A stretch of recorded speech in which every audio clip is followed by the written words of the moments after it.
अत्यंत महत्त्वाची आणि मोठी अपडेट आहे शेतकऱ्यांसाठी. खासकर खरीप हंगाम 2025 मध्ये पीक विमा फाळलेल्या शेतकऱ्यांसाठी अत्यंत महत्त्वाची बातमी आहे.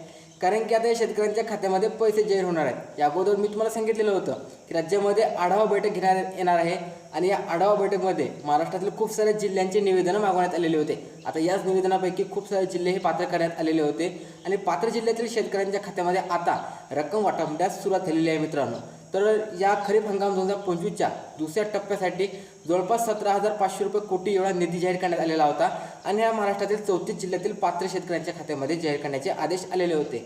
या अनुषंगाने बरेचसे जिल्हे, बरेचसे महसूल मंडळ, बरेचसे शेतकरी यामधून अपात्र करण्यात आलेले होते की त्यांची निवेदनं आता राज्य सरकारने मागवली होते आणि या निवेदनापैकीच जे जिल्हे यामधून वगळण्यात आलेले होते, जे महसूल मंडळ वगळण्यात आलेले होते, या शेतकऱ्यांचं कॅल्क्युलेशन 0 दाखवत होतं. आता त्यांना पात्र करण्यात आलेलं आहे. मी तुम्हाला समोर सांगतोच की कोणते जिल्हे यामध्ये पात्र करण्यात आलेले आहेत या निवेदनापैकी आणि कोणते जिल्हे हे निवेदनासाठी पाठवण्यात आलेले होते, कोणत्या शेतकऱ्याला किती रक्कम मिळणार आहे, सर्व माहिती तुम्हाला सांगतो. फक्त तुम्ही चॅनलवर नवीन असाल तुम्ही चॅनलला सबस्क्राईब करा, बेल आयकॉनवरती सेट करा, कारण की अशा अपडेट तुम्हाला सर्वप्रथम आपल्या चॅनलवरती पाहायला मिळत राहतात.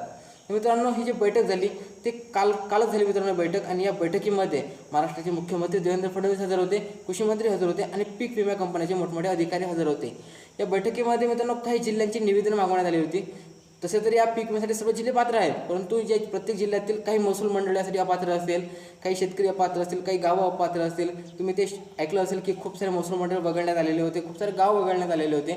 तर जे सुद्धा महसूल मंडळ ज्या जिल्ह्यातील वगळण्यात आलेले होते त्यांची निवेदनं या बैठकीमध्ये मांडण्यात आलेले होते, ज्यामध्ये नागपूर असेल, गडचिरोली असेल, गोंदिया असेल, भंडारा असेल, सांगली असेल, सोलापूर असेल, कोल्हापूर असेल, विदर्भात जर पाहिलं तर अमरावती असेल, यवतमाळ असेल, बुलढाणा असेल, वाशिम असेल, अकोला असेल. तर या जिल्ह्यांची निवेदनं मोठ्या प्रमाणामध्ये मांडण्यात आलेले होते, कारण की या जिल्ह्यातील शेतकरी बऱ्या प्रमाणामध्ये अपात्र करण्यात आलेले होते, म्हणजे महसूल मंडळ मोठ्या प्रमाणामध्ये या जिल्ह्यातील वगळण्यात आलेले होते.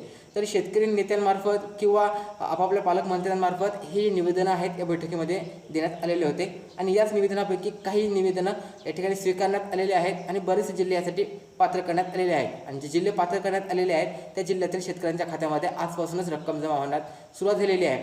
जवळपास खूप साऱ्या शेतकऱ्यांच्या खात्यामध्ये रक्कम जमा होण्यास सुरुवात झालेली आहे. हेक्टरी जर पाहण्यात आलं तर आतापर्यंत जर हायस्ट आकडा पाहिला तर 23,000पर्यंतची हेक्टरी प्रमाणे रक्कम शेतकऱ्यांच्या खात्यामध्ये जाहीर होण्यास सुरुवात झालेली आहे. पण मिनिमम जर पाहण्यात आलं तर 17,500च्या वरच रक्कम तुम्हाला पाहायला मिळणार आहे. तो पहिला टप्पा होता मित्रांनो पीक विम्याचा, ज्यामध्ये नांदेड किंवा नाशिकसारख्या भागामध्ये बऱ्याचशा शेतकऱ्यांच्या खात्यामध्ये खूप कमी प्रमाणात रक्कम झाली, परंतु त्यांनाही दुसऱ्या टप्प्यामध्ये मोठ्या प्रमाणाची रक्कम आता जाहीर होणार आहे. यासाठी ते सर्व शेतकरी पात्र आहेत ज्यांनी पीक विमा 2025चा खरीप हंगामाचा फाडलेला होता आणि पेमेंट केलेलं होतं. तर अशा अनुषंगाने हे सर्व शेतकरी यासाठी पात्र ठरलेले आहेत. आता मी तुम्हाला सांगतो की निवेदनामध्ये कोणते जिल्हे हे पात्र करण्यात आलेले आहेत, कोणत्या जिल्ह्यातील शेतकऱ्यांच्या खात्यामध्ये रक्कम जाहीर होणार आहे.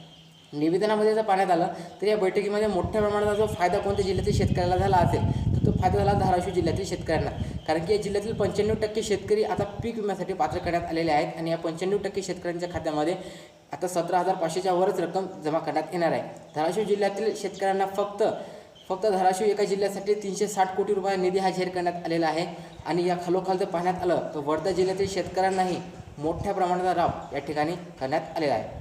तुम्ही जर का वर्धा किंवा धाराशिव जिल्ह्यातील शेतकरी असाल तर तुम्ही एकदा तुमचं व्हॉट्सअपवरती कॅल्क्युलेशन चेक करून घ्या. त्या ठिकाणी तुम्हाला अगोदर 0 दाखवत असेल, आता त्या ठिकाणी तुम्हाला रक्कम दाखवण्यास सुरुवात झालेली असेल. आणि ऑल जर सर्व महाराष्ट्राचं पाहिलं तर बऱ्याचशा शेतकऱ्यांना अजूनही व्हॉट्सअपवरती त्यांची रक्कम ही 0 दाखवत आहे. आता हे 0 का दाखवत आहे, कारण की काहींचं कॅल्क्युलेशन अजून कॅल्क्युलेशनमध्ये चालू आहे आणि काहींचं महसूल मंडळ वगळण्यात आलेलं आहे. तुमचंही महसूल मंडळ वगळण्यात आलेलं असेल आणि तुमच्या जिल्ह्याची निवेदन पाठवण्यात आले असेल तर या बैठकीमध्ये फक्त धाराशिव आणि वर्धा जिल्ह्याचेच पात्र झालेले आहेत. पुढील बैठकीमध्ये जे खूप साऱ्या जिल्ह्यांची निवेदनं पाठवण्यात आलेले होते आणि असं नाही आहे की सर्व जिल्ह्यासाठी अपात्र ठरलेले आहेत किंवा सर्वच महसूल मंडळ वगळण्यात आले आहेत. तर पुढच्या बैठकीमध्ये यामध्ये खूप साऱ्या जिल्ह्यांचा समावेश करण्यात येणार आहे किंवा खूप साऱ्या महसूल मंडळाचा समावेश करण्यात आलेला आहे.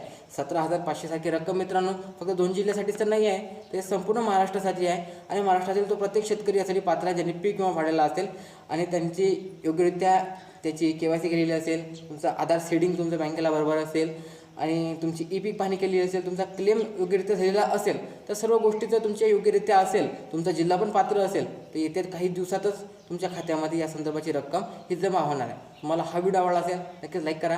भेटूया नवीन व्हिडिओमध्ये. जय हिंद, जय महाराष्ट्र.